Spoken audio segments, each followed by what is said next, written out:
Hello दोस्तों, कैसे हैं आप सब लोग। उम्मीद करता हूं काफ़ी अच्छे होंगे।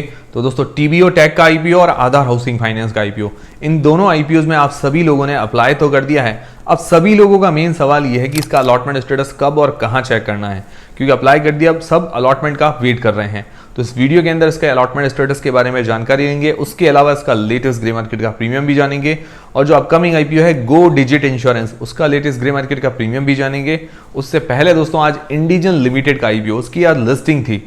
लिस्टिंग मतलब थोड़ी सी शॉकिंग देखने को मिली, मतलब खराब लिस्टिंग नहीं हुई, लिस्टिंग तो काफी अच्छी देखने को मिली। लोगों को 4 से 5 हजार रुपए का प्रॉफिट भी देखने को मिल गया, और कुछ लोगों को थोड़ा सा उससे ज्यादा भी प्रॉफिट देखने को मिल गया। तो उम्मीद थी कि भाई 700 से लेकर 800 रुपए के बीच में ये ओपन हो सकता है, जैसी जीएमपी चल रही थी, पर ये ओपन हुआ 655 रुपए के आसपास। तो मैं हमेशा क्यों कहता हूं कि जीएमपी के पूरे भरोसे ना रहें, ये सिर्फ एक अंदाजा है। और देखिए दोस्तों, अंदाजा तो नहीं, डिमांड तो थी इसकी, पर क्या कि मार्केट भी आज डाउन था, और लिस्टिंग वाले दिन कुछ भी हो सकता है भाई, ऊपर भी जा सकता है, नीचे भी जा सकता है। लिस्टिंग वाले दिन आप ये समझ के चलिए कुछ भी हो जाता है, क्योंकि उस दिन बहुत सारे लोग क्या है कि मतलब इसको पूरा मैनिपुलेट करते हैं। काफी लोग ऊपर भी लेके जाते हैं, नीचे भी जाता है, तो उस दिन तो पूरा एग्जैक्टली हमें पता नहीं चलता है। पर एक्चुअली जो कंपनी होती है उसकी जो मतलब जर्नी होती है वो पता चलती है, उसके फाइनेंशियल्स और फंडामेंटल्स, कंपनी क्या करती है, इसके अंदर कौन कौन से इन्वेस्टर्स उसको होल्ड करके बैठे हैं, उससे उसकी फाइनल जर्नी डिसाइड होती है, मतलब लॉन्ग टर्म के लिए। तो मैं इसीलिए हमेशा क्यों कहता हूं कि भाई जिन लोगों ने सिर्फ लिस्टिंग गेन्स के लिए अप्लाई किया है तो उनकी स्ट्रेटजी तो कुछ होगी नहीं, तो लेकर एग्जिट हो जाओ, बढ़िया है। अब जिन लोगों ने देखिए लिस्टिंग गेन्स के लिए अप्लाई किया था, बट बाद में क्या, वो वेट, मान लो उन्होंने वेट किया होगा कि भाई हम बाद में सेल करेंगे, तो वो डाउन चला गया भाई। हाई इसने बनाया 660 रुपए, और फिर ये लोएस्ट जाके आया करीबन 527 रुपए के आसपास, ठीक है, मतलब लगभग अपने लोअर सर्किट के आसपास लोएस्ट जाके आया। फिर वापस थोड़ी रिकवरी देखने को मिली, 580 590 इसके आसपास ये लगातार मूव कर रहा था, ठीक है। तो क्या है कि 660 पर ओपन हुआ, बाद में नीचे गया, तो लोग अब एकदम से जिन्होंने सिर्फ लिस्टिंग के लिए अप्लाई किया वो तो बाद में कम सस्ते में बेच कर निकल गए, तो या तो पहले ही सेल कर देते 660 रुपए तक। इसीलिए उसमें मैं कहता हूं कि भाई लिस्टिंग वाले दिन जिन लोगों ने सिर्फ लिस्टिंग के लिए अप्लाई किया, तो लिस्टिंग वाले दिन लेकर एग्जिट होना बढ़िया स्ट्रेटेजी है। और जिन लोगों ने लॉन्ग टर्म के लिए अप्लाई किया भाई, उनकी तो स्ट्रेटेजी रहेगी कि मान लो नीचे आ जाए, क्योंकि कभी कभार होता है कि मार्केट डाउन जाता है, कुछ भी होता है, मार्केट आज डाउन भी था सुबह, तो मार्केट डाउन जाता है, कुछ भी होता है, तो क्या है कि उनके पास कैपेसिटी होती है कि हम इसको होल्ड करना है, हमें रखना है। हमने एनालिसिस कर लिया है कि भाई फाइनेंशियली स्ट्रांग है, फंडामेंटली स्ट्रांग है, सेक्टर बढ़िया है, एंकर लिस्ट अच्छी है, सारी चीजें हमने देख ली है इस आईपीओ के लिए। इंडिजन की बात करूं तो अब डरना किस बात का है, ज्यादा फिर डरने की जरूरत नहीं, फिर ऊपर भी होगा, थोड़ा बहुत नीचे भी होगा, ठीक है, ये चीज आप ध्यान में रखिएगा। देखिए 527 तक गया, फिर बाद में ऊपर भी तो आया। अब आगे हमें क्या करना चाहिए, तो देखिए जिन लोगों ने लॉन्ग टर्म के लिए अप्लाई किया, मैंने आपको बताया था सेक्टर बढ़िया है, यूनिक सेक्टर है, अपने आप में लीडिंग कंपनी है।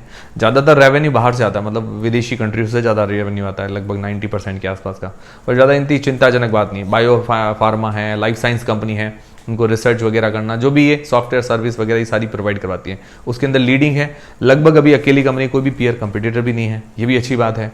फाइनेंशियली स्ट्रांग है, फंडामेंटली स्ट्रांग है, एंकर लिस्ट अच्छी आई है, सारी चीजें अच्छी है। क्यूआईबीज की तरफ से अच्छा सब्सक्रिप्शन मिला है, आखिरी दिन ओवरऑल सब्सक्रिप्शन बढ़िया मिला है, तो सारी चीजें ज्यादातर अच्छी नजर आ रही है, तो कोई विशेष नेगेटिव नहीं है। तो इस हिसाब से कंपनी अच्छी नजर आ रही है, होल्ड करने जैसी नजर आ रही है। पर मेरी तरफ से होल्ड करने नहीं होल्ड करने का कोई भी डिसीजन नहीं है, ठीक है, ये चीज आप ध्यान में रखिएगा। अब यही मैं कहता हूं कि भाई देखिए, ये सारी चीजें लॉन्ग टर्म के लिए होल्ड करना, लिस्टिंग के लिए एग्जिट होना, ये स्ट्रेटेजी, माइंड की स्ट्रेटेजी है। आपकी क्या स्ट्रेटेजी, वो हमेशा क्लियर रखिए। भाई मेरे को तो लिस्टिंग लेकर एग्जिट होना है, चाहे भले वो डबल चला जाए, मुझे इससे कोई मतलब नहीं है। मुझे मेरे 5-6 हजार 10 हजार रुपए मिल गए, मैं संतुष्ट हूँ। ये दिमाग में मतलब क्लैरिफिकेशन होना चाहिए। मान लो काफी लोग क्या है कि सेल कर देते, फिर ऊपर चला जाता है, जैसे मान लो 660 पर सेल कर दिया, मान लो बाद में 2 दिन बाद 800 रुपए तक चला गया, फिर वो सोचते हैं कि यार काश 800 में सेल कर दिया होता तो मजा आता, मतलब बाद में थोड़े रख देता। तो वो ऐसी स्ट्रेटेजी नहीं होनी चाहिए। आपने बेच दिया, आपको प्रॉफिट मिल गया, आप खुश हो जाओ। और अगर आपकी स्ट्रेटेजी लॉन्ग टर्म के लिए है, तो लॉन्ग टर्म के लिए रख रहे हैं, तो मान लो नीचे चला जाए तो इतनी घबराने की जरूरत नहीं है। मतलब लॉन्ग टर्म के लिए भी अच्छे शेयर हमें पिक करने चाहिए, जो फाइनेंशियली स्ट्रांग हो, फंडामेंटली स्ट्रांग हो। ऐसे नहीं कि कुछ भी हमने शेयर ले लिया फिर हमारी स्ट्रेटेजी बना ली, हम तो उसको होल्ड करके बैठेंगे, ऐसा नहीं। गलत शेयर नहीं लेने, अच्छे शेयर लो, उसके बाद स्ट्रेटेजी बनाओ, तो उस पर थोड़ा काबू भी हमें रखना चाहिए। ये होता है लॉन्ग टर्म इन्वेस्टर। तो अपने आप को पहचानो, आप कौन से इन्वेस्टर हो, उस हिसाब से आप अपनी स्ट्रेटेजी बनाओ। समझ गए। और पर्सनली मुझे अलॉट नहीं हुआ था, मैंने 540 रुपये पर 100 शेयर आज लिए थे। मेरे 200 लेने थे, पर मैंने देखा बाद में थोड़ा बहुत नीचे चला जाए तो मैंने 540 पर लगभग 100 शेयर लिए। उसके बाद क्या वापस रिकवरी देखने को मिली, फिर मैंने ध्यान नहीं दिया। ठीक है, और आप लोगों ने क्या किया है, कितने कितने मतलब प्राइस पर सेल किया है, क्या मतलब होल्ड करके बैठे हैं, सेल किया है, मुझे कमेंट करके ज़रूर बताइएगा। और ज़्यादा चिंताजनक वाली बात नहीं है, अच्छी कंपनी है ये। और बाकी थोड़ा बहुत प्रॉफिट बुक करना बढ़िया चीज़ है भाई। 33 शेयर है तो 10 12 13 शेयर बेचे तो उससे क्या है कि अच्छी बात है कि भाई थोड़ा बहुत पैसा हमारे हाथ में आ गया, सेफ्टी रह जाती है। उसके बाद क्या है कि शेयर थोड़ा ऊंचा नीचा जाए तो ज़्यादा टेंशन नहीं रहेगी। इसीलिए मैं हमेशा क्यों कहता हूँ थोड़ा बहुत प्रॉफिट बुक करना ज़्यादा बढ़िया है। बाकी आप कोई भी डिसीजन बनाएं अपनी रिस्क और अपना एनालिसिस लगा के बनाएं। फिर दोस्तों टीबीओ टेक का आईपीओ और आधार हाउसिंग फाइनेंस का आईपीओ, इन दोनों का अलॉटमेंट स्टेटस कब और कहाँ चेक करना है। तो टीबीओ टेक का आईपीओ 13 मई आज ही की तारीख में इसका अलॉटमेंट स्टेटस आएगा और के फिनटेक की वेबसाइट पर आएगा। ठीक है, के फिनटेक की वेबसाइट पर 13 मई को। और आधार हाउसिंग फाइनेंस उसका भी अलॉटमेंट स्टेटस आज ही की तारीख में 13 मई को आएगा के फिनटेक की वेबसाइट पर। तो दोनों का ही अलॉटमेंट स्टेटस हमें के फिनटेक की वेबसाइट पर देखने को मिल जाएगा। आज ही की तारीख में लगभग 8-9 बजे के बीच में मिल जाना चाहिए। के फिनटेक पर तो जनरली टाइम पर आ जाता है। फ्राइडे को देखिए लास्ट दिन था, सैटरडे संडे छुट्टी आ गई, तो आज उम्मीद है कि आज काम हो जाना चाहिए, आज अलॉटमेंट स्टेटस देखने को मिल जाना चाहिए। उससे पहले क्रेडिट डेबिट के SMS आ जाए तो आप हमें इंस्टाग्राम पर मैसेजेस करके बता सकते हैं। जो लोग भी बताएंगे उनके नाम वीडियोज़ के अंदर आ जाएंगे।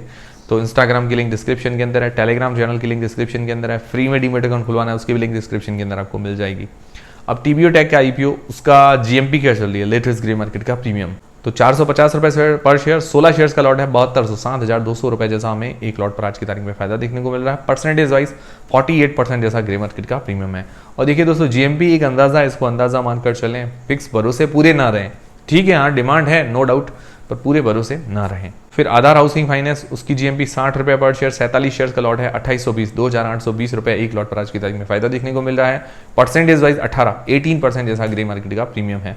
और उम्मीद है कि भाई दोनों की लिस्टिंग इसके आसपास हो जानी चाहिए, अच्छी लिस्टिंग की उम्मीद है।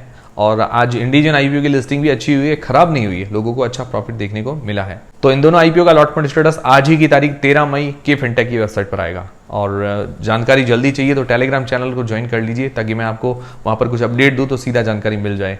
फिर दोस्तों अपकमिंग आईपीओ जो कि 15 मई को ओपन होने वाला है, गो डिजिट इंश्योरेंस। गो डिजिट इंश्योरेंस उसका अगर लेटेस्ट ग्रे मार्केट का प्रीमियम कहें तो वो थोड़ा सा डाउन हुआ है, 50 रुपये पर शेयर, 55 शेयर का लॉट है। लगभग हमें 2750 रुपये जैसा एक लॉट पर फायदा देखने को मिल रहा है। परसेंटेज वाइज करीब 18 मतलब 18% जैसा ग्रे मार्केट का प्रीमियम है। डिमांड इसकी भी ठीक चल रही है। अभी एंकर लिस्ट वगैरह का हमें वेट करना चाहिए, रिव्यू का वीडियो मैं डाल चुका हूं। तो दोस्तों ये थे सारे आज के अपडेट्स। उम्मीद करता हूं हमारा वीडियो, हमारी जानकारी आपको काफी पसंद आई होगी और हेल्पफुल रही है तो वीडियो को एक लाइक जरूर करें, चैनल को सब्सक्राइब कर लें। मिलते हैं दोस्तों अगले वीडियो के अंदर।